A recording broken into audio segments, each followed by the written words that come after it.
Book 5, Deuteronomy chapter 4.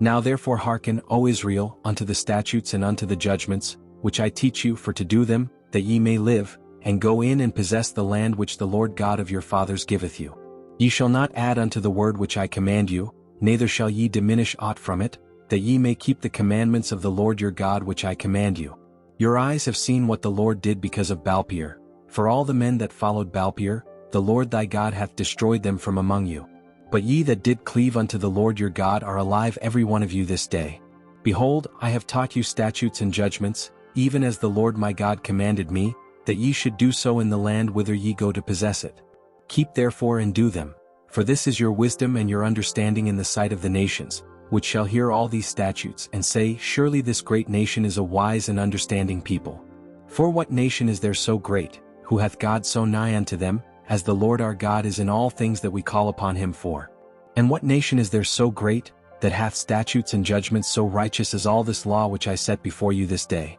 Only take heed to thyself, and keep thy soul diligently, lest thou forget the things which thine eyes have seen, and lest they depart from thy heart all the days of thy life, but teach them thy sons and thy sons' sons, especially the day that thou stoodest before the Lord thy God in Horeb, when the Lord said unto me, Gather me the people together, and I will make them hear my words, that they may learn to fear me all the days that they shall live upon the earth, and that they may teach their children. And ye came near and stood under the mountain, and the mountain burned with fire unto the midst of heaven, with darkness, clouds, and thick darkness. And the Lord spake unto you out of the midst of the fire. Ye heard the voice of the words, but saw no similitude, only ye heard a voice. And he declared unto you his covenant, which he commanded you to perform, even 10 commandments, and he wrote them upon 2 tables of stone.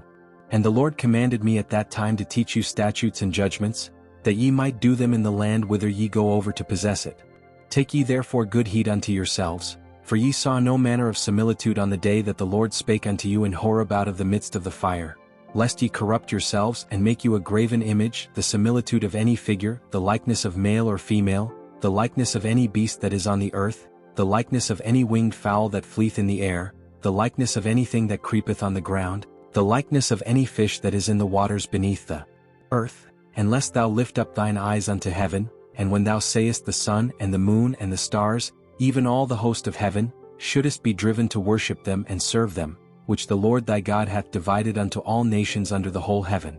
But the Lord hath taken you, and brought you forth out of the iron furnace, even out of Egypt, to be unto him a people of inheritance, as ye are this day. Furthermore the Lord was angry with me for your sakes, and sware that I should not go over Jordan, and that I should not go in unto that good land, which the Lord thy God giveth thee for an inheritance. But I must die in this land, I must not go over Jordan, but ye shall go over and possess that good land. Take heed unto yourselves, lest ye forget the covenant of the Lord your God, which he made with you, and make you a graven image, or the likeness of anything, which the Lord thy God hath forbidden thee. For the Lord thy God is a consuming fire, even a jealous God. When thou shalt beget children and children's children, and ye shall have remained long in the land, and shall corrupt yourselves and make a graven image, or the likeness of anything, and shall do evil in the sight of the Lord thy God, to provoke him to anger, I call heaven and earth to witness against you this day, that ye shall soon utterly perish from off the land whereunto ye go over Jordan to possess it.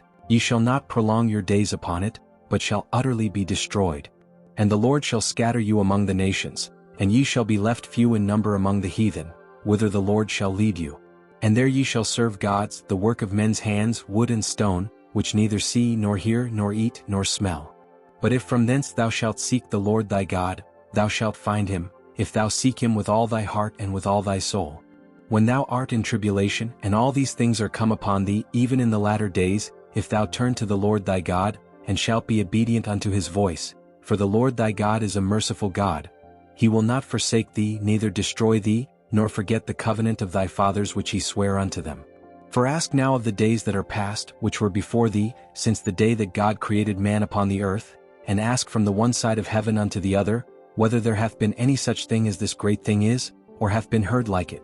Did ever people hear the voice of God speaking out of the midst of the fire, as thou hast heard, and live? Or hath God essayed to go and take him a nation from the midst of another nation, by temptations, by signs, and by wonders, and by war, and by a mighty hand, and by a stretched out arm, and by great terrors, according to all that the Lord your God did for you in Egypt before your eyes? Unto thee it was shewed, that thou mightest know that the Lord he is God, there is none else beside him. Out of heaven he made thee to hear his voice, that he might instruct thee, and upon earth he shewed thee his great fire, and thou heardest his words out of the midst of the fire. And because he loved thy fathers, therefore he chose their seed after them, and brought thee out in his sight with his mighty power out of Egypt, to drive out nations from before thee greater and mightier than thou art, to bring thee in, to give thee their land for an inheritance as it is this day. Know therefore this day and consider it in thine heart, that the Lord he is God in heaven above, and upon the earth beneath, there is none else. Thou shalt keep therefore his statutes and his commandments, which I command thee this day, that it may go well with thee, and with thy children after thee, and that thou mayest prolong thy days upon the earth, which the Lord thy God giveth thee forever. Then Moses severed 3 cities on this side Jordan toward the sun rising, that the slayer might flee thither, which should kill his neighbor unawares, and hated him not in times past, and that fleeing unto one of these cities he might live, namely Bezer in the wilderness in the plain country of the Reubenites, and Ramoth in Gilead of the Gadites, and Golan in Bashan of the Manassites. And this is the law which Moses set before the children of Israel. These are the testimonies and the statutes and the judgments, which Moses spake unto the children of Israel, after they came forth out of Egypt on this side Jordan, in the valley over against Bethpeor, in the land of Sihon king of the Amorites, who dwelt at Heshbon, whom Moses and the children of Israel smote, after they were come forth out of Egypt. And they possessed his land, and the land of Og king of Bashan, 2 kings of the Amorites, which were on this side Jordan toward the sun rising, from Aroer, which is by the bank of the river Arnon, even unto Mount Shaun, which is Hermon, and all the plain on this side Jordan eastward, even unto the sea of the plain, under the springs of Pisgah.